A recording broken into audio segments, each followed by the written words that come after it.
Hello दोस्तों, जोहार, नमस्कार, प्रणाम, सत श्री अकाल, अस्सलामु अलैकुम, आदाब। कैसे हैं आप सब? आज है 19 सितंबर 2024, दिन गुरुवार, बांग्ला 2 अस्सिन, और आज हम लोग जानेंगे झारखंड के तमाम छोटी बड़ी खबरों को। इससे पहले अभी तक आपने B2B news Jharkhand news channel को सब्सक्राइब नहीं किया है तो सब्सक्राइब कर दीजिए, ताकि झारखंड में होने वाली तमाम छोटी बड़ी खबरों से अपडेट रहें और जानकारी से अवगत हो सकें। तो चलिए बात करते हैं, तमाम छोटी बड़ी खबरों पर नजर डालते हैं। मुख्यमंत्री हेमंत सोरेन ने 886 करोड़ 16 लाख रुपए की विकास योजनाओं का किया उद्घाटन, लाभुकों को बांटी परिसंपत्ति। जामताड़ा में मुख्यमंत्री हेमंत सोरेन ने जामताड़ा जिले के कुंडहित प्रखंड में आयोजित आपकी योजना आपकी सरकार आपके द्वार कार्यक्रम के तहत 886 करोड़ 16 लाख रुपए की विकास योजनाओं का उद्घाटन किया। इस मौके पर उन्होंने कुंडहित 132-33 केवी ग्रिड सबस्टेशन का भी उद्घाटन किया और हजारों लाभुकों के बीच परिसंपत्तियों का वितरण किया। मुख्यमंत्री ने कहा कि इस कार्यक्रम को जनता से अपार समर्थन मिल रहा है और विशेष शिविरों में लोगों का उत्साह देखने को मिल रहा है। उन्होंने उल्लेख किया कि पूर्व की सरकारें पात्र लोगों को पेंशन से वंचित रखती थीं, लेकिन उनकी सरकार ने सर्वजन पेंशन योजना के तहत सभी पात्रों को समय पर पेंशन उपलब्ध कराने का काम किया है। उन्होंने किसानों के कृषि ऋण माफ करने, गरीबों के बिजली बिल माफ करने और 200 यूनिट मुफ्त बिजली देने की जानकारी दी। शिक्षा के क्षेत्र में उनकी सरकार द्वारा निजी स्कूलों के तर्ज पर स्कूलों का निर्माण और मुख्यमंत्री उत्कृष्ट विद्यालयों की स्थापना की जा रही है। महिलाओं के सशक्तिकरण के लिए मुख्यमंत्री ने झारखंड मुख्यमंत्री मैया सम्मान योजना का जिक्र किया, जिससे 50 लाख से अधिक महिलाओं को लाभ पहुंचाया जा रहा है। उन्होंने कहा कि राज्य की सरकार गांव देहात से चल रही है और सभी वर्गों के कल्याण के लिए प्रतिबद्ध है। मुख्यमंत्री ने अंत में कहा कि उनकी सरकार की योजनाओं का अनुकरण दूसरे राज्य भी कर रहे हैं और वे राज्य की महिलाओं को उनका हक और अधिकार देने के लिए प्रतिबद्ध हैं। 20 सितंबर को झारखंड कैबिनेट की बैठक, सीएम हेमंत सोरेन लेंगे कई अहम फैसले। झारखंड कैबिनेट की बैठक 20 सितंबर को मुख्यमंत्री हेमंत सोरेन की अध्यक्षता में शाम 4 बजे प्रोजेक्ट भवन में कैबिनेट बैठक आयोजित की जाएगी। कहा जा रहा है, इस बैठक में हेमंत सोरेन सरकार जनहित के लिए कई अहम फैसला करेगी। मंत्रिमंडल सचिवालय और निगरानी विभाग ने सूचना जारी करते हुए कहा गया है कि झारखंड कैबिनेट की बैठक 20 सितंबर को शाम 4 बजे आयोजित की जाएगी। यह बैठक झारखंड मंत्रालय के मंत्री परिषद कक्षा में आयोजित होगी। दरअसल 6 सितंबर को हेमंत सोरेन सरकार ने कैबिनेट की बैठक बुलाई थी, जिसमें कई अहम प्रस्तावों को मंजूरी दी गई थी। इसमें झारखंड के रांची में 520 बेड के आदिवासी हॉस्टल और झारखंड लोक सेवा आयोग द्वारा आयोजित परीक्षा के लिए 29 करोड़ की स्वीकृति दी गई थी। इसके अलावा झारखंड मुख्यमंत्री मैया सम्मान योजना का लाभ 18 साल की उम्र से देने के प्रस्ताव के साथ ही सहायक पुलिसकर्मियों की अवधि विस्तार, पालन योजना के क्रियान्वयन और बोकारो के भंडारीडीह गोमोह स्टेशन पथ के लिए 71 करोड़ रुपए मंजूरी मंत्रिपरिषद की ओर से दी गई थी। हेमंत सरकार के खिलाफ भाजयुमो ने निकाला युवा आक्रोश मार्च, शुक्रवार को गिरिडीह आ रहे हैं अमित शाह। हेमंत सरकार के खिलाफ गोलबंद हो रही भाजपा लगातार जनता से समक्ष उपस्थित हो रही है। इसी क्रम में गिरिडीह में भारतीय जनता युवा मोर्चा के द्वारा युवा सम्मेलन का आयोजन किया। इस युवा मोर्चा के सम्मेलन में शामिल होने प्रदेश अध्यक्ष शंशाक राज भी गिरिडीह पहुंचे और युवा मोर्चा के शहर में आयोजित पद यात्रा में शामिल हुए। युवा मोर्चा के अध्यक्ष मिथुन चंद्र वंशी के नेतृत्व में हुए पद यात्रा में रंजीत राय, आकाश सिंह, आलोक केसरी, विवेक गुप्ता विक्की, अमित गुप्ता, संजीव सिंह गुड्डू, कुमार सौरभ समेत काफी संख्या में युवा मोर्चा के कार्यकर्ता शामिल हुए। वहीं झंडा मैदान से निकली पदयात्रा पूरे शहर भर का भ्रमण की। मौके पर युवा मोर्चा के प्रदेश अध्यक्ष शंशाक राज हेमंत सरकार के खिलाफ जमकर नारेबाजी कर युवा मोर्चा के कार्यकर्ताओं में खूब जोश भरा। वहीं युवा मोर्चा के नेताओं और कार्यकर्ताओं ने कांग्रेस की सोनिया गांधी और राहुल गांधी के खिलाफ भी जमकर नारेबाजी की। शहर भ्रमण करते हुए पदयात्रा विवाह भवन पहुंचकर समाप्त हुआ। बता दें, विवाह भवन में इस दौरान युवा सम्मेलन का आयोजन हुआ। मौके पर प्रदेश अध्यक्ष ने कार्यकर्ताओं को संबोधित करते हुए कहा कि हेमंत सरकार अब कांग्रेस के इशारों पर चल रही है। कांग्रेस जिस तरह से हिमाचल प्रदेश को कर्जदार बना चुका है, साथ ही अब वहां की कांग्रेस की सरकार ने अपने मंत्री, अधिकारियों और कर्मचारियों को वेतन देने से इनकार कर दिया है। अब वही हाल अब झारखंड का होने जा रहा है। तो दूसरी तरफ युवाओं से किया गया वादा बेरोजगारी भत्ता को अब तक हेमंत सरकार लागू नहीं कर पाई और नई नई योजनाओं को शुरू कर हेमंत सरकार सिर्फ माला पहनने में व्यस्त हैं। बताते चलें कि अब भाजपा हेमंत सरकार के खिलाफ राज्य में परिवर्तन यात्रा की शुरुआत करने जा रही है। लिहाजा शुक्रवार को गृह मंत्री अमित शाह गिरिडीह में आस्था के केंद्र झारखंड धाम पहुंच रहे हैं, जहां वो झारखंड धाम में पूजा अर्चना करेंगे और हेमंत सरकार के खिलाफ जनसभा को संबोधित करेंगे। गृह मंत्री झारखंड धाम में मुरखरी मैदान में जनसभा को संबोधित करेंगे। राष्ट्रपति के दौरे को लेकर सुरक्षा चाक चौबंद, 3 लेयर होगी सुरक्षा, 2000 जवानों की तैनाती, ट्रैफिक व्यवस्था में हुआ बदलाव। अपने 2 दिवसीय दौरे पर राष्ट्रपति द्रौपदी मुर्मू की आज 19 सितंबर को रांची आने की सूचना है। इसे लेकर सुरक्षा के पुख्ता इंतजाम किए गए हैं। बता दें, इन तैयारियों में 6 आईपीएस सहित 2000 जवानों की तैनाती की गई है।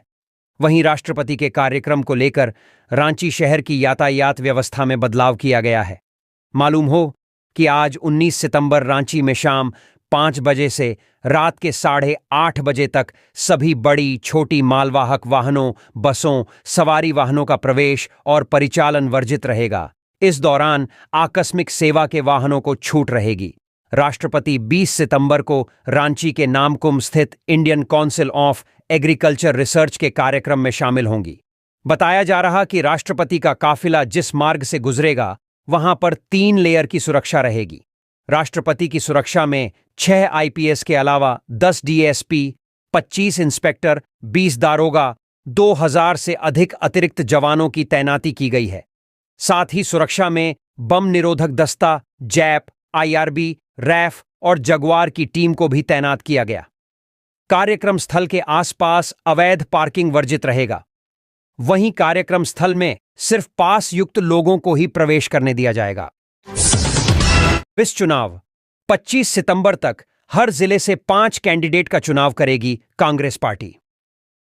प्रदेश कांग्रेस अध्यक्ष केशव महातो कमलेश के निर्देशानुसार प्रत्येक जिला के अंतर्गत पड़ने वाले विधानसभा क्षेत्र के लिए 5 नामों की अनुशंसा प्राप्त की जानी है। इसके लिए जिलावार पर्यवेक्षकों की नियुक्ति की गई है। प्रदेश कांग्रेस प्रवक्ता सोनाल शांति ने बताया कि जिला अध्यक्षों को निर्देश दिया गया है कि विधानसभा चुनाव में उम्मीदवारी के लिए दिए गए आवेदनों का प्रखंड कांग्रेस द्वारा अनुशंसा अपेक्षित है। इसलिए अपने जिला में पड़ने वाले प्रखंडों में 21 सितंबर तक बैठक आयोजित करेंगे। इस बैठक में प्रखंड के अग्रणी संगठन, संबंधित प्रखंड के प्रदेश प्रतिनिधि, प्रदेश पदाधिकारी, विधायक, पूर्व विधायक, सांसद, पूर्व सांसद एवं मंत्री को आमंत्रित करेंगे। साथ ही बैठक के लिए जिला कांग्रेस से एक पर्यवेक्षक की नियुक्ति करेंगे। जिलावार नियुक्त पर्यवेक्षकों को 25 सितंबर तक जिला कांग्रेस की बैठक आयोजित कर 5 नामों की अनुशंसा प्राप्त कर प्रदेश कांग्रेस को समर्पित करने का निर्देश दिया गया है। ये बनाए गए हैं जिलावार पर्यवेक्षक: रांची शिव कुमार भगत, रांची ग्रामीण सुरेंद्र यादव, खूंटी आभा सिन्हा, पश्चिमी सिंहभूम रमा खलखो, सरायकेला खरसावां रामाश्रय प्रसाद, पूर्वी सिंहभूम बलजीत सिंह बेदी, बोकारो अशोक कुमार चौधरी, धनबाद संजय मुन्नम, गिरिडीह सुल्तान अहमद, देवघर रविंद्र झा, गोड्डा अनुकूल मिश्रा, साहिबगंज उदय लखमाणी, पाकुड़ श्यामल किशोर सिंह, दुमका राजेंद्र दास, जामताड़ा फैयाज कैसर, रामगढ़ सुरेंद्र सिंह, हजारीबाग नरेश वर्मा, कोडरमा अवधेश कुमार सिंह, चतरा विजय यादव, लातेहार आशिक अंसारी, पलामू विनय सिन्हा दीपू, गढ़वा चंद्रशेखर शुक्ला, लोहरदगा भीम कुमार, गुमला आलोक कुमार दुबे, सिमडेगा डॉक्टर अजय शाहदेव। सोन नदी के बीच टीले पर फंसे सैकड़ों लोग, रेस्क्यू की कवायद में प्रशासन। पलामू झारखंड के देवरी के सोन नदी में 3 दिनों से हो रही बारिश के कारण जलस्तर बढ़ गया है। इस कारण सोन नदी के टीला टापू में करीब 220 लोग फंस गए हैं। डीला में फंसी एक महिला ने इस बात की जानकारी प्रशासन को फोन पर दी है। इसके बाद से प्रशासन बचाव अभियान में लगा हुआ है। मिली जानकारी के अनुसार मंगलवार को कुछ लोग खेती करने सोन नदी गए हुए थे। इसी दौरान लगातार हो रहे बारिश के कारण अचानक नदी का जलस्तर बढ़ गया। इसके कारण कोई नाव भी उन्हें लेने नहीं आ पा रही है। वहां फंसी पूनम देवी ने फोन कर बताया कि करीब 220 महिला पुरुष यहां सोन नदी की धारा में खड़े हैं। पानी बढ़ने पर कभी भी वह सब बह सकते हैं। इस संबंध में देवरी ओपी प्रभारी जानकारी जुटा रहे हैं। जल्द ही सभी को रेस्क्यू कर लिया जाएगा। रांची के इंजीनियरिंग छात्र की भुवनेश्वर में मौत, जेएमएम और बीजेपी ने की ओडिशा सीएम से जांच की मांग। रांची के इंजीनियरिंग छात्र की ओडिशा में मौत हो गई। फिलहाल मृतक के परिजनों का कहना है कि युवक की हत्या हुई है। इधर मामले पर सीएम हेमंत सोरेन ने ओडिशा के मुख्यमंत्री से जांच की मांग की है। दरअसल ओडिशा के भुवनेश्वर में स्थित आईटीआर इंजीनियरिंग कॉलेज में रांची के अभिषेक रवि की मौत के बाद कॉलेज और पुलिस प्रशासन ने इसे दुर्घटना बताते हुए कहा है कि युवक सीढ़ियों से गिर गया था। इसके बाद मौत हुई। हालांकि मृतक के परिजनों का आरोप है कि बेटे की रैगिंग कर हत्या कर दी गई है। कॉलेज प्रबंधन और पुलिस प्रशासन की मिलीभगत से हत्या को दुर्घटना का रूप देने की कोशिश की जा रही है। इधर जानकारी मिलने के बाद सीएम हेमंत सोरेन ने अभिषेक रवि की मौत पर दुख जताया और ओडिशा के मुख्यमंत्री मोहन चारण मांझी से मांग की है कि मामले पर उच्च स्तरीय जांच कराई जाए और इस जांच में जो भी दोषी पाए जाएं उन पर कड़ी से कड़ी कार्रवाई हो। वहीं नेता प्रतिपक्ष अमर बाउरी का कहना है कि अभिषेक के परिजन रैगिंग और हत्या के आरोप लगा रहे हैं। अगर सच में रैगिंग और हत्या से जुड़ा मामला है तो यह गंभीर विषय है। ओडिशा के राज्यपाल रघुवर दास और सीएम निष्पक्ष जांच कराएं जिससे दोषियों पर कड़ी कार्रवाई हो सके। जेएसएससी सीजीएल 2024 का एडमिट कार्ड जारी, जाने कैसे कर सकते हैं डाउनलोड। आगामी 21 और 22 सितंबर को झारखंड सीजीएल परीक्षा होनी है। इससे पहले अब एडमिट कार्ड जारी कर दिए गए हैं। अभी कुछ दिनों पहले ही उम्मीदवारों को एसएमएस के जरिए एग्जाम किस शहर में होगा इसकी जानकारी दे दी गई थी, लेकिन कैंडिडेट को मैसेज में यह नहीं बताया गया था कि एग्जाम सेंटर कहां होगा।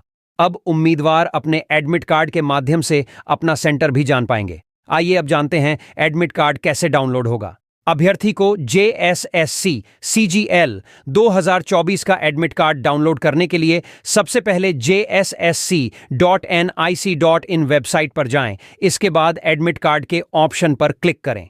जेएसएससी सीजीएल 2024 एडमिट कार्ड के लिंक पर क्लिक करें, अपना रजिस्ट्रेशन नंबर और लॉगिन पासवर्ड डालें। इसके बाद स्क्रीन पर एडमिट कार्ड देखने लगेगा, उसे डाउनलोड कर लें। दरअसल इस बार झारखंड सीजीएल परीक्षा में कुल 2025 पदों पर भर्ती होनी है। इसमें सहायक प्रशाखा पदाधिकारी के लिए 800-1343 पद, कणीय सचिवालय सहायक के लिए 335, श्रम परिवर्तन पदाधिकारी के लिए 182, प्लानिंग असिस्टेंट के लिए 5, प्रखंड कल्याण पदाधिकारी के लिए 195, अंचल निरीक्षक के लिए 185, कनीय सचिवालय सहायक के लिए 8 और प्रखंड आपूर्ति पदाधिकारी के लिए 252 पद निकाले गए हैं। अलग अलग पदों पर अलग अलग पे स्केल तय किया गया है, जिसमें 19,900 से लेकर 1,42,400 तक की सैलरी रखी गई है। क्या आपको भी कोरोना के समय लगी थी ऑक्सीजन? भूल से भी ना करें ये काम, जा सकती है जान। कोरोना वायरस भले ही खत्म हो गया हो, लेकिन इस बीमारी का साइड इफेक्ट अभी भी दिख रहा है। कई जगहों पर हार्ट अटैक से मौत की खबरें सामने आ रही हैं। वहीं युवाओं पर इसका असर इसलिए भी ज्यादा दिख रहा है क्योंकि वे कड़ी मेहनत कर रहे हैं। रांची रिम्स के मेडिसिन विभाग के पूर्व अध्यक्ष डॉक्टर विद्यापति बताते हैं कि कोरोना से संक्रमित हुए ऐसे मरीज जिनका फेफड़ा संक्रमित हुआ था और जिनको अस्पताल में भर्ती होना पड़ा था, उन्हें कड़ी मेहनत नहीं करनी चाहिए। रोजमर्रा की जिंदगी में भले ही खुद को पूरी तरह स्वस्थ मानते हों, लेकिन कहीं ना कहीं कोरोना के बाद वे अस्वस्थ हुए हैं। लोग रेगुलर जांच नहीं कराते, इसलिए वे कई बार हादसे का शिकार हो जाते हैं। रिम्स के कार्डियोलॉजिस्ट डॉक्टर प्रशांत कुमार बताते हैं कि कोरोना संक्रमित मरीजों के दिल की धमनियों में थक्का जमने का मामला सामने आया था।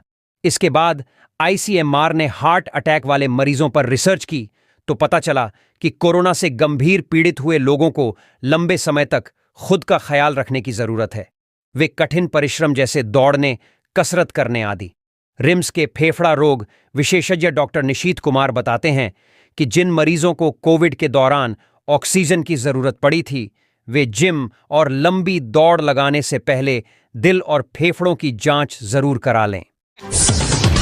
रामदास सोरेन ने की आदिवासियों से अपील, बीजेपी के नेताओं को गांवों में आने से रोकें स्थानीय लोग। हेमंत सरकार के मंत्री बड़े बोल गए हैं। उन्होंने आदिवासी क्षेत्र में लोगों से अपील की है कि बीजेपी के नेताओं को अपने क्षेत्र में घुसने से आप सब रोकें। मंत्री ने यह बयान चंपई सोरेन के गढ़ सरायकेला में दिया। बता दें, सरायकेला के कांड्रा में फुटबॉल प्रतियोगिता में मुख्य अतिथि के तौर पर मंत्री रामदास सोरेन उपस्थित थे, तभी उन्होंने यह बात कही। इस दौरान उन्होंने कहा कि जब तक बीजेपी मुख्यमंत्री का चेहरा घोषित न करें, उनके नेताओं को गांव में घुसने नहीं दिया जाए। वहीं उन्होंने पीएम मोदी के झारखंड दौरे पर सवाल उठाते हुए कहा कि प्रधानमंत्री को झारखंडियों की इतनी चिंता थी तो 1932 खतियान आधारित स्थानीय नीति के बिल को स्वीकृति प्रदान कर दें, साथ ही सरना धर्म कोड बिल को भी स्वीकृति दिया जाए। तब हम समझ पाएंगे कि बीजेपी और पीएम मोदी आदिवासियों की हितैषी है। आगे रामदास ने उन्होंने बीजेपी पर गंभीर आरोप लगाते हुए कहा कि बीजेपी पार्टी तोड़ने वाली पार्टी है। हमारी पार्टी के कई नेताओं को लालच देकर तोड़ने का काम कर रही है।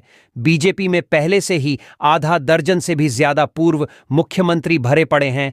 ऐसे में बीजेपी में कौन सीएम का चेहरा होगा, यह बताना चाहिए। आदिवासी नेता सीएम पद का चेहरा हो, तभी यहां के आदिवासी गांवों में उनके नेताओं को घुसने दिया जाएगा।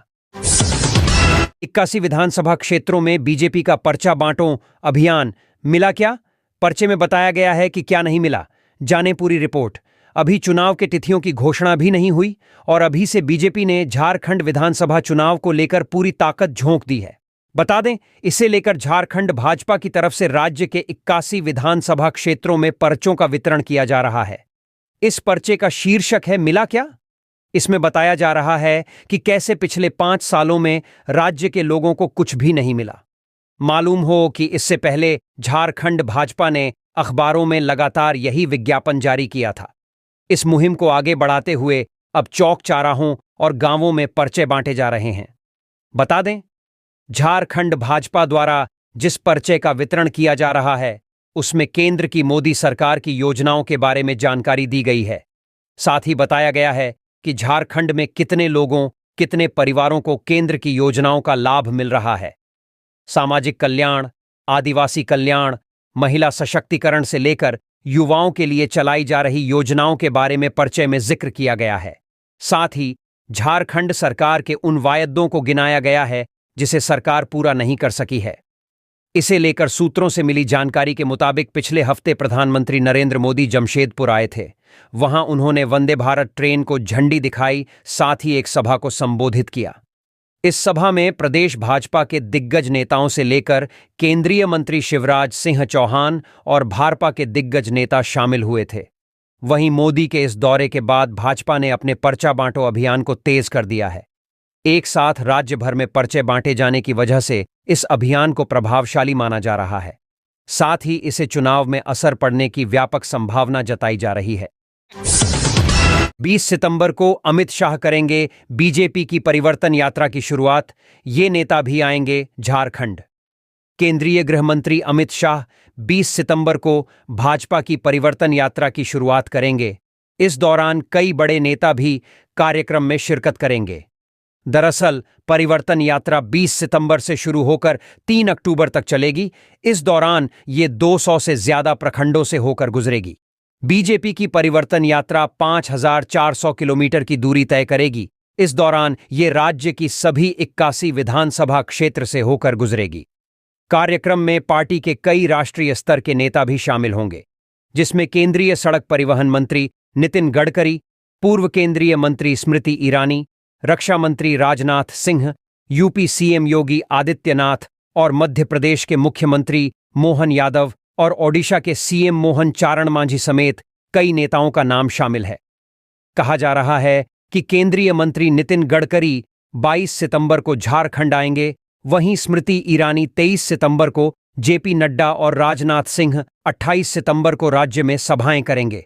इसके अलावा योगी आदित्यनाथ 21, 22, 24, 26 और 30 सितंबर को प्रदेश का दौरा करेंगे। इसके बाद एमपी सीएम मोहन यादव खूंटी और विष्णुदेव साय सिमडेगा में सभा को संबोधित करेंगे। भगवा रंग में रंगे चंपाई सोरेन, सीता सोरेन और लोबिन हेम्ब्रम ने साधा निशाना। बीजेपी में शामिल होने के बाद चंपाई सोरेन अब भगवा रंग में रंगे नजर आ रहे हैं। मंगलवार को वे जामुमो के गढ़ संथाल परगना में सभा करने पहुंचे। इस दौरान उन्होंने बांग्लादेशी घुसपैठ के मुद्दे पर जोर शोर से आवाज उठाई। दरअसल झारखंड विधानसभा चुनाव के ठीक पहले सभी पार्टियों तैयारी में जुटी हुई हैं। नेता अलग अलग विधानसभा क्षेत्र में पहुंचकर रैलियां कर रहे हैं और जनता को अपने पक्ष में लाने की कोशिश कर रहे हैं। इसी के चलते पूर्व मुख्यमंत्री चंपाई सोरेन बुधवार को संथाल परगना में जनसभा आयोजित करने पहुंचे थे। इस दौरान उन्होंने डांगापाड़ा फुटबॉल मैदान में आयोजित मांझी परगना महासम्मेलन में उपस्थित हजारों लोगों को संबोधित किया। सभा को संबोधित करते हुए कोल्हान के टाइगर चंपाई सोरेन ने कहा कि बांग्लादेशी घुसपैठियों की वजह से सामाजिक समरसता बिगड़ रही है। इसे बचाने के लिए इन्हें भागना जरूरी है। घुसपैठियों के पास बांग्लादेश के साथ साथ झारखंड में अलग अलग पहचान पत्र हैं, जो गंभीर विषय है। इसकी जांच होनी चाहिए। चंपाई सोरेन ने आगे कहा कि पाकुड़ में आदिवासियों की संख्या घट रही है, जो सोचने का विषय है। इस धरती के मालिक आप हैं, तो इसके सम्मान और रक्षा को लेकर आप सबको आगे आना पड़ेगा। आदिवासी मूलवासियों को साथ लेकर जल्द ही जन आंदोलन किया जाएगा। इसके लिए परंपरागत सामाजिक व्यवस्था और संस्कृति को बचाए रखने के लिए मांझी परगना को आगे बढ़कर काम करना पड़ेगा। महासम्मेलन कार्यक्रम में सीता सोरेन और लोबिन हेम्ब्रम भी शामिल हुए। इस दौरान उन्होंने जामुमो सरकार पर जमकर निशाना साधा। सीता सोरेन ने कहा कि झारखंड की वर्तमान सरकार गूंगे और बहरों की सरकार है, जो राज्य के खनिज संपदाओं को लूट रही है।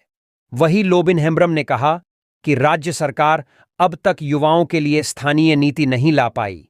संथाल परगना काश्तकारी अधिनियम का सरेआम उल्लंघन किया जा रहा है। जल, जंगल, जीवन और आदिवासी संस्कृति को बचाने के लिए सभी को आगे आना पड़ेगा। गंगा प्रदूषण को लेकर झारखंड सरकार पर एनजीटी ने लगाया जुर्माना। जानें पूरी रिपोर्ट। गंगा प्रदूषण की रोकथाम और नियंत्रण से संबंधित कार्यवाही को लेकर राष्ट्रीय हरित अधिकरण एनजीटी ने झारखंड पर जुर्माना लगाया है। एनजीटी की सहायता करने में विफल रहने पर झारखंड सरकार पर 50,000 रुपए का जुर्माना लगाया है। मालूम हो कि एनजीटी ने एक विशेष पीठ का गठन किया है, जिसका कार्य प्रत्येक राज्य और जिले में गंगा प्रदूषण से निपटना है। वहीं इस पीठ में ऐसे राज्य और जिले आते हैं जहां से गंगा और उसकी सहायक नदियां बहती हैं।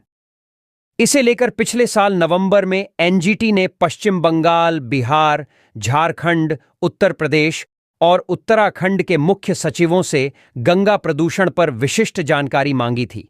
वहीं सूत्रों के हवाले से खबर है कि राष्ट्रीय हरित अधिकरण के अध्यक्ष न्यायमूर्ति प्रकाश श्रीवास्तव की पीठ ने 6 सितंबर को सुनाए गए आदेश में कहा, डिजिटल माध्यम के जरिए उपस्थित झारखंड राज्य के वकील ने कहा कि उनके पास फाइल नहीं है, वे अधिकरण की सहायता करने में असमर्थ हैं। अधिकरण की सहायता के लिए झारखंड से कोई सक्षम अधिकारी मौजूद नहीं है, इसलिए हमारे पास आज मामले को स्थगित करने के अलावा कोई विकल्प नहीं है। इस मामले में आगे पीठ ने कहा, उपर्युक्त परिस्थितियों में हम सहायता न करने के लिए झारखंड राज्य पर 50,000 रुपए का जुर्माना लगाते हैं। पीठ में न्यायिक सदस्य न्यायमूर्ति सुधीर अग्रवाल और विशेषज्ञ सदस्य ए सेंथिल वेल भी मौजूद थे। बताते चलें कि झारखंड में गंगा नदी साहेबगंज और पाकुड़ से होकर बहती है।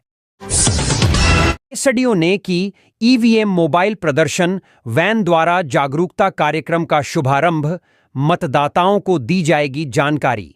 बुधवार को ईवीएम मोबाइल प्रदर्शन वैन द्वारा जागरूकता कार्यक्रम का शुभारंभ किया गया। मोरहाबादी फुटबॉल स्टेडियम स्थित वेयर हाउस से सदर एसडीओ उत्कर्ष कुमार, अपर जिला दंडाधिकारी विधि व्यवस्था, विशिष्ट अनुभजन पदाधिकारी मोनी कुमारी एवं जिला उप निर्वाचन पदाधिकारी विवेक कुमार सुमन ने संयुक्त रूप से झंडी दिखाकर जागरूकता वाहन को रवाना किया। इस दौरान विभिन्न विधानसभा क्षेत्र के एआरओ एवं अन्य संबंधित कर्मचारी उपस्थित थे। बता दें, मतदाताओं को प्रशासन की ओर से आगामी विधानसभा चुनाव को लेकर विभिन्न माध्यमों से मतदान प्रक्रिया की जानकारी दी जा रही है। इस क्रम में रांची जिला अंतर्गत सभी 7 विधानसभा क्षेत्र में जागरूकता वाहन के माध्यम से लोगों को मतदान प्रक्रिया के बारे में जानकारी दी जाएगी। प्रत्येक विधानसभा क्षेत्र के लिए 2-2 जागरूकता वाहन रवाना किया गया है। इस जागरूकता वाहन में एलईडी के माध्यम से मतदान प्रक्रिया और वीवीपैट से अपने मतदान की पुष्टि के संबंध में लोगों को जानकारी प्रदान की जाएगी। वहीं मतदान जागरूकता को लेकर एसडीओ उत्कर्ष कुमार ने आम लोगों से अपील करते हुए कहा कि जागरूकता वाहन के माध्यम से मतदान प्रक्रिया की पूरी जानकारी हासिल करें और अपनी आशंकाओं को दूर करें। उन्होंने संबंधित क्षेत्र के बीएलओ और बीएलओ सुपरवाइजर से भी प्रमुख स्थानों पर जागरूकता वाहन के माध्यम से लोगों तक मतदान प्रक्रिया की जानकारी पहुंचाने को कहा। बांग्लादेशी घुसपैठ, महिलाओं की तस्करी और मनी लॉन्ड्रिंग से जुड़ रहे तार, ईडी ने दर्ज की केस, 3 युवती गिरफ्तार। झारखंड में बांग्लादेशी घुसपैठ का मामला दिन ब दिन जटिल होता जा रहा है। एक ओर जहां बीजेपी ने इसे अपना चुनावी मुद्दा बनाया है, तो वहीं जेएमएम इस प्रकार के किसी भी तरह के घुसपैठ से इनकार कर रही है। इस मामले में ईडी की एंट्री के बाद घटनाक्रम में तेजी से बदलाव आए हैं। ईडी ने इस मामले में 3 युवतियों का हिरासत में लिया है, जो कि बांग्लादेश की रहने वाली हैं और अवैध रूप से झारखंड में रह रही थीं।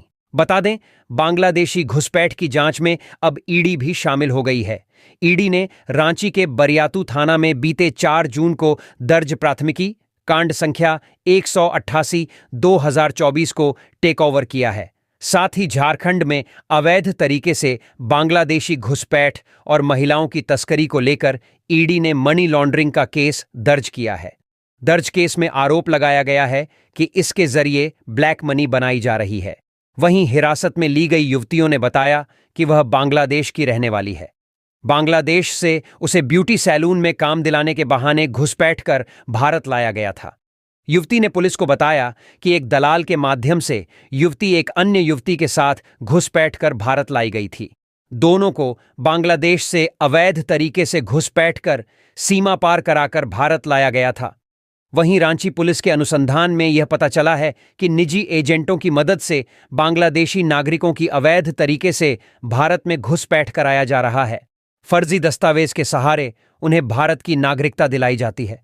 तीनों युवतियों बांग्लादेश के चट्टग्राम की रहने वाली है। तीनों के नाम निम्पी बिरुआ, समरीन अख्तर व निपा अख्तर है। उन्होंने बताया कि मनीषा राय नामक एक अन्य लड़की की मदद से तीनों कोलकाता लाया गया था। पुलिस की छानबीन में यह भी पता चला था कि इनके अलावा 3 अन्य युवतियों परवीन, झूमा और हंसी के साथ निजी एजेंटों के सहयोग से बॉर्डर पर लगे फेंसिंग को काटकर भारत में प्रवेश कराया गया था। तीनों युवतियों ने पुलिस को बताया था कि इनके साथ 3 और लड़कियां बांग्लादेश से आई थीं, जो रांची में ही मनीषा रॉय के साथ कहीं छिपकर रह रही हैं। सीएम ने लीज आवंटन में अपनी पत्नी व साली के नाम की 11 एकड़ इंडस्ट्रियल लैंड, हाई कोर्ट ने सरकार से मांगा जवाब। अपने रिश्तेदारों को औद्योगिक क्षेत्र में जमीन उपलब्ध कराने के मामले में हाई कोर्ट ने सरकार से 4 सप्ताह में जवाब मांगा है। खान विभाग के मंत्री रहते सीएम हेमंत सोरेन ने अपनी पत्नी व साली को 11 एकड़ जमीन नाम किया। इस मामले को लेकर सुनील महातो ने याचिका दाखिल की है। वहीं इस याचिका पर सुनवाई के दौरान अदालत ने सरकार से यह बताने को कहा है कि प्रार्थी सुनील महातो के प्राथमिकी दर्ज करने के आवेदन पर क्या कार्रवाई की गई है।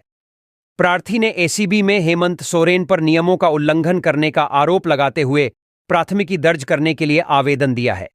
प्रार्थी ने याचिका दाखिल कर कहा है कि हेमंत सोरेन ने लीज आवंटन में उनकी पत्नी कल्पना सोरेन व साली सरला मुर्मू को ज़ियाडा के इंडस्ट्रियल एरिया चान्हो में 11 एकड़ जमीन उपलब्ध कराया, जिसके खिलाफ हेमंत सोरेन, उनकी पत्नी कल्पना सोरेन एवं उनकी साली सरला मुर्मू के खिलाफ मैंने एसीबी में ऑनलाइन और ऑफलाइन शिकायत दर्ज करवाई है, लेकिन वहां अब तक इनके खिलाफ प्राथमिकी दर्ज नहीं की गई है। बता दें कि इससे संबंधित सुनील कुमार महातो की एक जनहित याचिका को झारखंड हाई कोर्ट ने पूर्व में खारिज कर दी थी। अधिनायकवाद की ओर बढ़ रहा है देश, भाजपा की मंशा संविधान बदलने की। Supriyo, one nation one election को लेकर राज्य की झामुमो सरकार ने विरोध दर्ज किया है। इसे लेकर सुप्रियो भट्टाचार्य ने प्रेस कॉन्फ्रेंस कर कहा कि भाजपा और प्रधानमंत्री मोदी देश को अधिनायकवाद की ले जाना चाहते हैं। झामुमो ने कहा कि इसे बर्दाश्त नहीं किया जाएगा। भाजपा की मंशा तो संविधान बदलने तक की है। झामुमो के केंद्रीय महासचिव एवं प्रवक्ता सुप्रियो भट्टाचार्य ने पार्टी ऑफिस में आयोजित प्रेस वार्ता के दौरान कहा कि भाजपा को कोई नहीं बचा सकता। आज का फैसला तय कर दिया है कि इस देश का अगला स्वरूप क्या होने जा रहा है। विविधताओं से भरा देश है, हर राज्य का अपना अपना पर्व होता है, राज्य के पर्वों में भी अंतर है, परीक्षाएं चलती हैं, नौकरियों की प्रक्रिया चलती है, ना त्योहार मना पाएंगे ना परीक्षाएं देने देंगे।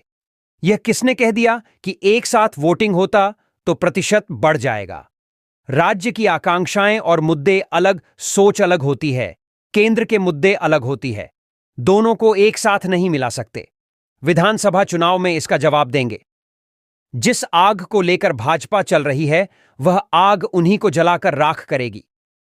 मोदी कैबिनेट के फैसले को लेकर सुप्रियो ने कहा कि लोकतांत्रिक संस्थाएं लोकसभा से लेकर ग्राम पंचायत हैं। लगभग 25 लाख जनप्रतिनिधि चुनकर आते हैं। उनके अधिकारों पर कुठारघात है। झारखंड में परंपरागत शासन व्यवस्था, आदिवासी परंपरा पर कुठाराघात, यह असंभव है, अतार्किक है। सुप्रियो ने कहा कि संविधान में वर्णित है कि सरकार की व्यवस्थाएं होंगी, जिनकी बहुत होगी उनकी सरकार बनेगी। एक विपक्ष भी होगा जो समय समय पर सरकार की आलोचना करेगा। विपक्ष को समाप्त करने की योजना। भाजपा निर्वाचित सरकारों को गिराती है, तोड़ती है, दलों के तोड़ती है, खरीद फरोख्त और प्रलोभन देकर डराकर अपने तरफ ले जाती है।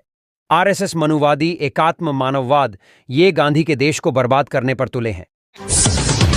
रांची में बारिश के कारण NH 75 पर बना पुल बहा। राजधानी रांची में बारिश के कारण NH 75 पर मांडर में बना डायवर्सन बह गया। लगातार 3 दिनों की बारिश से मुर्गू नदी का पानी सड़क पर बहने लगा। इसके कारण डायवर्सन को भी काफी नुकसान हुआ। लगातार 3 दिनों की बारिश से मुर्गू नदी का पानी सड़क के ऊपर से बहने लगा, जिस वजह से डायवर्सन को भी काफी नुकसान हुआ है। डायवर्सन के बहने की वजह से NH 75 में आवागमन फिर से ठप हो गया है। बुधवार सुबह से ही इसे फिर से बनाने की कार्रवाई तेज की गई है। NHAI के परियोजना निदेशक एकता कुमारी ने बताया कि कई दिनों की लगातार पानी का दबाव डायवर्सन झेल नहीं पाया। कई जगह यह क्षतिग्रस्त हुआ है, जिसे अब बनाने का कार्य किया जा रहा है। उन्होंने बताया कि शाम तक इसे दुरुस्त करा लिया जाएगा। साथ ही बताया कि नदी का पानी के अलावा चेक डैम का भी पानी यहां पर छोड़ दिया जाता है, जिस वजह से काफी दबाव होने की वजह से डायवर्सन को नुकसान हुआ। विगत माह भी बारिश की वजह से वहां का डायवर्सन बह गया था। NHAI के अधिकारियों ने 3 दिनों में इसे बनाया था। इस वजह से प्रशासन ने रूट भी डाइवर्ट किया हुआ था। NH 75 में मुर्गू के पास बने डायवर्सन के बह जाने की वजह से NH 75 में आवागमन प्रभावित हो गया है। प्रशासन और NHAI इसे बनवाने का काम कर रहा है। ऐसे में रातू के काठीटांड चौक पर ही बैरिकेडिंग लगा दिया गया है। जिन्हें मांडर ब्राम्बे से आगे जाना है, उन्हें काठीटांड चौक से ही बाएं वाहन घुमाकर सिमलिया होते हुए बांबरे की ओर जाना होगा। इस रूट से भारी वाहनों का आवागमन कराया जा रहा है। इसी तरह से कुड़ू बिजुपाड़ा से आने वाले वाहन भी इसी रास्ते का उपयोग कर रहे हैं। NHAI ने मुर्गू में पुल बनाने का प्रस्ताव तैयार कराया है। भारत सरकार के SDDDDHC परिवहन एवं राजमार्ग मंत्रालय को इसका प्रस्ताव भेजा है। इसकी समीक्षा की जा रही है। वहां से स्वीकृति मिलते ही इसे बनाया जाएगा। राहुल गांधी पर टिप्पणी को लेकर कांग्रेस ने रांची में दर्ज कराई शिकायत। केंद्रीय रेल राज्य मंत्री रवनीत सिंह बिट्टू और महाराष्ट्र के विधायक संजय गायकवाड़ द्वारा नेता विपक्ष राहुल गांधी पर की गई अमर्यादित टिप्पणी और बयानों के खिलाफ कांग्रेस नेता कुमार राजा ने बुधवार को कोतवाली थाना में शिकायत दर्ज कराई है। केंद्रीय मंत्री रवनीत बिट्टू ने कहा था कि राहुल गांधी देश के नंबर 1 आतंकी हैं। वह देश के सबसे बड़े दुश्मन हैं। देश की एजेंसियों को उन पर नजर रखनी चाहिए। केंद्रीय मंत्री ने यह बयान कांग्रेस सांसद राहुल गांधी की ओर से अमेरिका यात्रा के दौरान धार्मिक स्वतंत्रता और सिख समुदाय के बारे में की गई हालिया टिप्पणी के जवाब में दिया है। उन्होंने कांग्रेस सांसद राहुल गांधी पर पहले मुसलमानों और अब सिख समुदाय को निशाना बनाकर देश को बांटने की कोशिश करने का आरोप लगाया है। राहुल गांधी पर टिप्पणी के खिलाफ कांग्रेस का प्रदर्शन दूसरे दिन भी जारी। केंद्रीय रेल राज्य मंत्री रवनीत सिंह बिट्टू और महाराष्ट्र के विधायक संजय गायकवाड़ द्वारा नेता विपक्ष राहुल गांधी पर की गई अमर्यादित टिप्पणी के खिलाफ प्रदेश अध्यक्ष केशव महातो के नेतृत्व में प्रदर्शन और पुतला दहन परमवीर अल्बर्ट एक्का की प्रतिमा स्थल के समीप किया गया। इससे पूर्व रांची महानगर कांग्रेस कमेटी और रांची जिला कांग्रेस कमेटी के संयुक्त तत्वावधान में कांग्रेस नेताओं और कार्यकर्ताओं ने कांग्रेस भवन से रोषपूर्ण मार्च निकाला। प्रधानमंत्री और गृहमंत्री के इशारे पर राहुल गांधी की छवि खराब की जा रही है। कमलेश, इस मौके पर केशव महतो ने कहा कि देश की एकता और अखंडता के लिए जिसके परिवार के सदस्यों ने अपना बलिदान दिया है, ऐसे व्यक्ति के खिलाफ अमर्यादित और बिगड़े बोल कुंठित मानसिकता से ग्रसित व्यक्ति ही दे सकते हैं। राहुल गांधी की लोकप्रियता से भाजपा नेतृत्व इस कदर कुंठा का शिकार हो गया है कि उन्हें आतंकवादी बोलने और जीभ काट कर लाने वालों को पूरा प्रश्रय दे रहा है। प्रधानमंत्री नरेंद्र मोदी और गृह मंत्री अमित शाह के इशारे पर राहुल गांधी की नकारात्मक छवि पेश करने की कोशिश की जा रही है। संविधान का भक्षण करने की मंशा रखने वाले भाजपा के लोगों को राहुल गांधी द्वारा देश की आबादी के अनुसार जनता को अधिकार देने की मांग करना गले से नहीं उतर रहा है। उन्होंने कहा कि अगर प्रधानमंत्री में तनिक भी नैतिकता बची है तो रवनीत बिट्टू को बर्खास्त करके गिरफ्तार किया जाए और महाराष्ट्र के शिवसेना विधायक के खिलाफ आपराधिक मुकदमा दर्ज कर अविलंब गिरफ्तार किया जाए।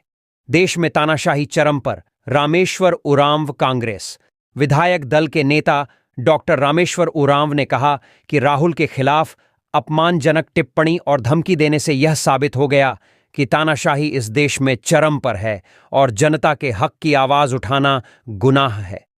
केंद्रीय मंत्री के पद पर बैठे मंत्रियों के बिगड़े बोल से स्पष्ट है कि मोदी जी का अपने मंत्रियों पर कोई नियंत्रण नहीं है। महाराष्ट्र सरकार और भाजपा नेतृत्व को दोनों नेताओं पर अविलंब कार्रवाई करनी चाहिए।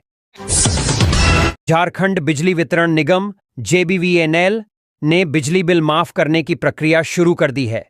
इसके तहत जेबीवीएनएल ने योजना का प्रचार प्रसार भी करना शुरू कर दिया है। जेबीवीएनएल के एमडी के अनुसार मुख्यमंत्री ऊर्जा खुशहाल योजना के तहत लोगों का बिजली बिल माफ किया जा रहा है। इसके तहत उपभोक्ताओं का बिजली बिल माफ किया जाएगा। उपभोक्ताओं को इस योजना का लाभ उठाने के लिए किसी तरह का आवेदन नहीं भरना है। सिर्फ उपभोक्ताओं को अपने नजदीकी बिजली कार्यालय में जाकर संबंधित अधिकारी से मिलकर इसकी जानकारी देनी होगी। जेबीवीएनएल ने लोगों से अपील की है कि इस योजना का लाभ लेने के लिए लोगों को किसी भी दलाल के चक्कर या आवेदन भरने की जरूरत नहीं है। बिजली कार्यालय के माध्यम से लोग इसकी जानकारी ले सकते हैं। वहीं निगम की ओर से जारी व्हाट्सएप नंबर 9431113550 में संपर्क कर इसकी जानकारी ले सकते हैं। इस योजना के लागू होने के साथ ही लोगों को 200 यूनिट फ्री बिजली मिलने लगी है। जेबीवीएनएल ने इस योजना को भी लागू कर दिया है। 28 को चतरा से शुरू होगा राजद का कार्यकर्ता सम्मेलन। राष्ट्रीय जनता दल के प्रदेश के मुख्य प्रवक्ता डॉक्टर मनोज कुमार ने कहा कि झारखंड में होने वाले विधानसभा चुनाव की तैयारी के लिए सभी विधानसभा क्षेत्रों में कार्यकर्ता सम्मेलन होगा। सभी नेता कार्यक्रम की तैयारी में तन मन धन से लग जाएं। साथ ही राष्ट्रीय अध्यक्ष लालू प्रसाद यादव और तेजस्वी प्रसाद यादव के संदेश एवं नीति को बताने का काम करें। मनोज ने बुधवार को कहा कि सर्वप्रथम कार्यक्रम की शुरुआत चतरा जिला से होगा। 28 सितंबर को चतरा और 29 सितंबर को पलामू जिला में कार्यकर्ता सम्मेलन होगा। इस कार्यकर्ता सम्मेलन में मुख्य अतिथि के रूप में झारखंड प्रभारी राजद के राष्ट्रीय महासचिव जयप्रकाश नारायण यादव, राष्ट्रीय प्रधान महासचिव अब्दुल बारी सिद्दीकी, राष्ट्रीय महासचिव भोला यादव, पूर्व मंत्री सुरेंद्र प्रसाद यादव, सांसद अभय कुशवाहा सहित अन्य कई नेता कार्यकर्ता सम्मेलन में उपस्थित रहेंगे। वन नेशन वन इलेक्शन कर भाजपा अकेले देश में राज करना चाहती है, आप इनको सबक सिखाइएगा। हेमंत सोरेन। मुख्यमंत्री हेमंत सोरेन ने कहा कि अभी अभी पता चला है कि वन नेशन वन इलेक्शन को केंद्रीय मंत्रिमंडल में स्वीकृति दी गई है। ये लोग चाहते हैं कि एक ही दल राज करे, एक ही सरकार रहे, चाहे राज्य में हो या देश में हो। अब दूसरी कोई सरकार नहीं। सिर्फ ये सांप्रदायिक सौहार्द बिगाड़ने वाले लोग, ये सामंती लोग राज करने की फिराक में हैं। आप तैयार रहिएगा। एक तरफ पूंजीपतियों की ये जमात और दूसरी तरफ गरीब, आदिवासी, दलित, पिछड़े, अल्पसंख्यकों की जमात। इनको लोकसभा चुनाव में जो सीख मिली है वही विधानसभा में सीख विधानसभा में भी देने की जरूरत है। मुख्यमंत्री बुधवार को सरकार आपके द्वार कार्यक्रम में शामिल होने के लिए जामताड़ा पहुंचे थे। इस दौरान उन्होंने विपक्ष पर जमकर निशान साधा है। भाजपा नेता लगातार गिद्ध की तरह मंडरा रहे। मुख्यमंत्री ने कहा कि ये लोग जहां झगड़ा करते हैं वहीं इनकी राजनीतिक रोटी पकती है। ये गुजरात की जमात झारखंड, बिहार में सांप्रदायिक सौहार्द कैसे बिगड़े उसी में लगी रहती है।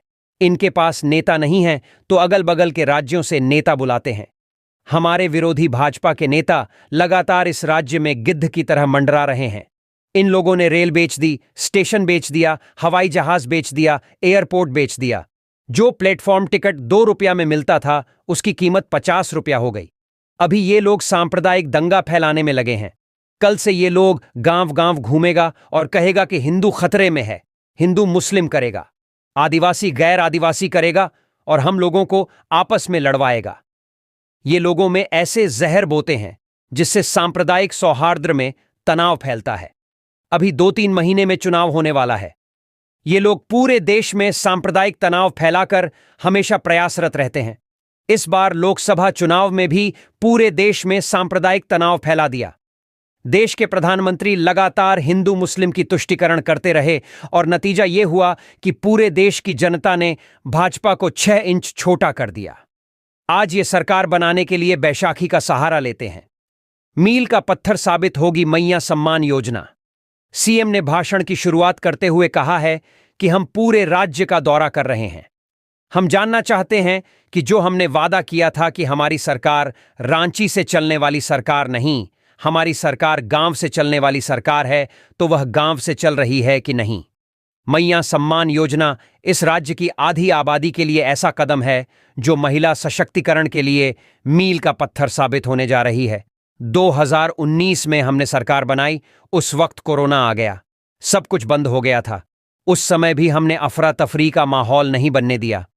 पहले लोगों को पेंशन नहीं मिलती थी, आज हमने कानून बना दिया है कि 50 साल से ऊपर के सभी को पेंशन मिलेगी। जो विपक्ष 20 सालों में नहीं कर पाया, हमने 5 साल में किया है। बकाया राशि नहीं देती है केंद्र सरकार। इतना काम करने के बावजूद हमारे विपक्ष के पेट में दर्द होने लगा। हमको 2 साल तक परेशान किया, झूठा आरोप लगाकर जेल भेज दिया। सरकार कोई काम करे, ईडी सीबीआई को लगाकर रोड़ा लगाने लगे, हक अधिकार मांगने लगे तो जेल में डालने लगा। 1,36,000 करोड़ कोयला का बकाया अभी तक नहीं दिया है। अगर उसका ब्याज ही हमको दे देता तो विकास की रफ्तार में कई गुना तेजी होती। सब चीज में सौतेला व्यवहार। इन्होंने राशन देने में भी हमारे साथ सौतेला व्यवहार किया। आवाज देने के लिए हम लोग भारत सरकार के पास नाक रगड़ते रहे, लेकिन नहीं दिया। तब हमने फैसला किया कि हम अबुआ आवास देंगे। आने वाला 5 साल के अंदर सभी गरीबों को अबुआ आवास मिलेगा। अब भी चुनाव आया है तो भारत सरकार ने 1.5 लाख लोगों को पैसा स्वीकृति किया है। ये व्यापारियों की जमात है, ये पैसा गरीबों को नहीं देंगे, बल्कि आपसे महंगाई बढ़ाकर आपकी जेब से पैसा निकाल लेगा। धनबाद। बाइक को टक्कर मारते हुए गड्ढे में गिरी कार, 1 की मौत, 4 घायल। निरसा थाना क्षेत्र के शासन बेड़िया मोड़ के समीप NH 2 पर मंगलवार की शाम कार के धक्के से बाइक सवार युवक की मौत गई। वहीं कार पर सवार 4 लोग घायल हो गए।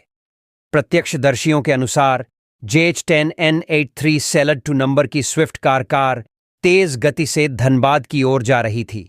शसनबेड़िया मोड़ के पास कार बाइक सवार को पीछे से टक्कर मारते हुए सड़क किनारे गड्ढे में गिर गई। गड्ढे में पानी भरा था। टक्कर इतनी जोरदार थी कि बाइक सवार फुटबॉल की तरह करीब 5 फीट दूर सड़क पर जा गिरा। उसकी मौके पर ही मौत हो गई। वह गोविंदपुर परासी का रहने वाला था। दुर्घटना में कार पर सवार 4 लोगों के चोटें आई हैं। स्थानीय लोगों ने कार में फंसे घायलों को बाहर निकाला। मौका पाकर कार पर सवार सभी लोग भाग निकले। सूचना पर निरसा थाना पुलिस मौके पर पहुंची और बाइक सवार के शव को पोस्टमार्टम के लिए धनबाद भेज दिया। घटना में कार और बाइक के परखच्चे उड़ गए। आफत बनकर गुजरा चक्रवाती तूफान। भारी बारिश से कई घर धंसे। डुमरिया प्रखंड में मंगलवार से बारिश थम गया है। चक्रवाती तूफान गुजरने के बाद क्षेत्र के कई घर धंस गए। बड़ास्ती के तरनी सेन पात्र का मिट्टी का घर धंस गया। छप्पर टूटकर गिर गया है। साथ ही एक मकान के दीवार में दरार पड़ गई। खड़ीदा के दिलीप बेरा के घर की छप्पर रात में धंस गई, जिससे छप्पर में लगे टाइल पूरी तरह टूट गए। घर में रखे अलमारी, अनाज समेत अन्य सामान की क्षति हुई है। दिलीप बेरा ने बताया कि उन्हें लगभग 50,000 का नुकसान हुआ है। तरनी सेन पात्र ने बताया कि एक कमरा पूरी तरह से धंस गया है, दूसरा दीवार दरक गया है, जिसके कारण घर में रहना खतरे खाली नहीं है। दोनों परिवारों ने प्रशासन व जनप्रतिनिधियों से मदद की गुहार लगाई है। साहिबगंज कपड़ा दुकान में लगी आग, लाखों की संपत्ति जलकर राख। साहिबगंज शहर के कॉलेज रोड में ग्रीन होटल के निकट स्थित कपड़ा दुकान आंचल वस्त्रालय में मंगलवार की शाम अचानक आग लग गई। शॉर्ट सर्किट से लगी इस आग में दुकान में रखे लाखों रुपए के कपड़े समेत अन्य सामान जलकर राख हो गए। दुकान से उठते धुआं से आसपास अंधेरे जैसी स्थिति उत्पन्न हो गई। दुकानदारों ने घटना की सूचना नगर थाना को दी। स्थानीय लोग व आसपास के दुकानदार मौके पर पहुंचकर दुकान का सामान हटाने व आग बुझाने में जुट गए। इधर सूचना मिलते ही नगर थाना के इंस्पेक्टर अमित कुमार साह दलबल के साथ घटनास्थल पर पहुंचे और अग्निशमन विभाग को सूचना दी। अग्निशमन विभाग की टीम दमकल वाहन के साथ पहुंची और आग पर काबू पाया। पीड़ित दुकानदार ने बताया कि दुकान में रखे कपड़े व अन्य सामान जल गए हैं। उसे लाखों रुपए की क्षति हुई है। धनबाद मधुबन थाना के पीछे तीसरी बार बना गोफ, लोगों में दहशत। मधुबन थाना के ठीक पीछे महेशपुर फुटबॉल ग्राउंड के समीप 1 माह के भीतर तीसरी बार जमीन धंस गई और गहरा गोफ बन गया। मैदान के बगल में मंगलवार को 3 मीटर के व्यास में 20 फीट गहरा 2 कुआंनुमा गोफ बने हैं। लगातार हो रही ऐसी घटनाओं से क्षेत्र के लोगों में दहशत है। स्थानीय लोगों की सूचना पर BCCL प्रबंधन हरकत में आया। प्रबंधन ने बुधवार को मजदूरों को लगाकर दोनों गोफ स्थल की तार से घेराबंदी कराई। बताया गया कि मंगलवार की सुबह ग्राउंड में टहलने गए लोगों की नजर दोनों गोफ पर पड़ी। इसके बाद वहां भीड़ जुट गई। BCCL महेशपुर परियोजना के PO विजय कुमार ने बताया कि मशीन उपलब्ध नहीं होने के कारण फिलहाल गोफ स्थल की तार से घेराबंदी की गई है। मशीन उपलब्ध होते ही गोफ की भराई शुरू कर दी जाएगी। झांत हो कि उक्त स्थल पर इससे पहले 2 बार गोफ बनने की घटना हो चुकी है। चतरा, कुंदा में बारिश का कहर, गरीबों के आशियाने ढहे। कुंदा प्रखंड क्षेत्र में 3 दिनों से हुई मूसलाधार बारिश और तूफान से आधा दर्जन से अधिक मिट्टी के घर खपरेल धराशायी हो गए। इससे कई लोग घर से बेघर हो गए तो कई लोग दूसरे के घरों में शरण लिए हैं। अधिकांश लोग गरीब परिवार से जुड़े हैं। कुंदा की अर्चना कुमारी, पति अमित कुमार शौंडिक, टिकुलिया गांव की सुनीता देवी, पति भरोसा भुइया, असेदेरी गांव के पूषण गंझू, मदारपुर गांव के पूषण घासी, भोरूडीह गांव के संजय यादव, फुलवरिया गांव कामेश्वर महातो और सुनु देवी का मिट्टी का घर गिरा है। पीड़िता ने बताया कि लगातार बारिश होने से मिट्टी के घर की दशा इतनी खराब हो गई कि उसमें रात बिताना भी मुश्किल हो रहा था। बताया कि घर में रखी खाद्य सामग्री, कपड़ा, बेड, कागजात, बच्चों की किताब कापी समेत जरूरत के सामान बारिश से खराब हो गए, जिससे आर्थिक नुकसान पहुंचा है। इधर बारिश में घर गिरने की खबर सुन कुंदा मुखिया मनोज कुमार साहू सिकीदाग अनिता देवी, बौद्धाड़ीह पंचायत मुखिया अनिता देवी ने पीड़िता के घर जाकर जायजा लिया। मुखिया ने बताया कि बारिश ने गरीब परिवार के घरों पर कहर बरसा दिया है। निरीक्षण के क्रम में पीड़िता परिवार को काफी क्षति पहुंची है। अबुआ आवास की प्रतीक्षा सूची में नाम दर्ज है। बीडीओ से मिलकर आवास दिलाने की बात रखेंगे। वहीं बीडीओ विवेक कुमार ने बताया कि नुकसान का जायजा लेकर सरकारी प्रावधान के अनुसार पीड़ितों को मुआवजा दिया जाएगा।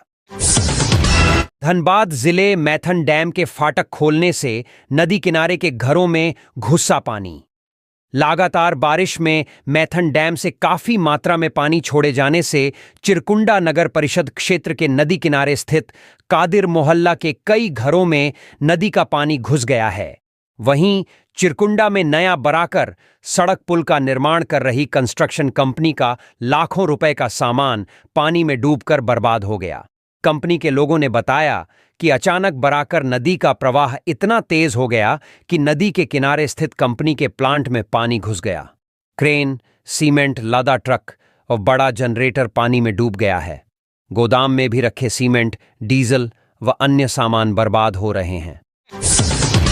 बड़ा रेल हादसा होते होते बचा। ट्रैक पर गिरी बड़ी चट्टान के चपेट में आया इंजन हुआ डिरेल। बाल बाल बचे रेलकर्मी। वंदे भारत डायवर्ट।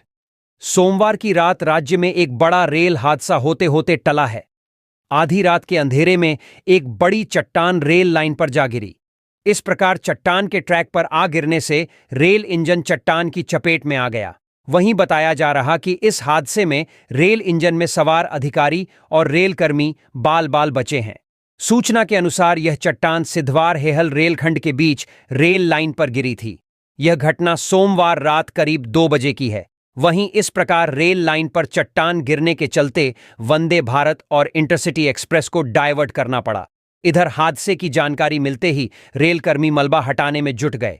बताया जा रहा कि चट्टान के ट्रैक पर गिरने से इंजन डिरेल हो गया। हालांकि इससे कोई बड़े नुकसान की खबर नहीं है। यह बड़ी चट्टान सिद्धवार हेहल रेलखंड के बीच रेल लाइन पर टनल 2 के समीप सोमवार रात करीब 2 बजे गिरी। वहीं करीब 7 घंटे तक पत्थर ट्रैक पर पड़ा रहा। मंगलवार सुबह करीब 9 बजे इसे हटाया गया। हादसे के बाद इस रूट पर चलने वाली मालगाड़ियों को भी डायवर्ट करना पड़ा। हालांकि अब परिचालन सामान्य हो चुका है। खूंटी पुलिस ने की कार्रवाई। ढोल नगाड़े के साथ 15 लाख के इनामी नक्सली मार्टिन कैरकेट्टा के घर पर इश्तेहार चस्पा किया। खूंटी पुलिस ने नक्सली संगठन PLFI के मार्टिन कैरकेट्टा के खिलाफ अभियान जारी रखते हुए उसके घर पर इश्तेहार चस्पा किया। 15 लाख रुपए के इनामी नक्सली के खिलाफ ग्रामीणों को जागरूक करने के लिए पुलिस ने ढोल नगाड़े के साथ माइक से अनाउंसमेंट किया, जिसमें लोगों से अपील की गई कि वे उसे पनाह न दें और उसके खिलाफ कार्रवाई करने की चेतावनी दी गई। रनिया पुलिस ने ग्रामीणों से कहा कि अगर कोई भी उसे पनाह देता है तो उसके खिलाफ कानूनी कार्रवाई की जाएगी। SP अमन कुमार ने बताया कि मार्टिन कैरकेट्टा के खिलाफ खूंटी और आसपास के जिलों में कई मामले दर्ज हैं। हाल के दिनों में उसे गिरफ्तार करने के प्रयास किए गए हैं, लेकिन सफलता नहीं मिली। पुलिस ने ग्रामीणों को बताया कि नक्सली को संरक्षण देना कानूनी अपराध है। उन्होंने परिजनों से अपील की कि वे उसे सरकार की सरेंडर नीति के तहत मुख्य धारा में लौटने के लिए कहें।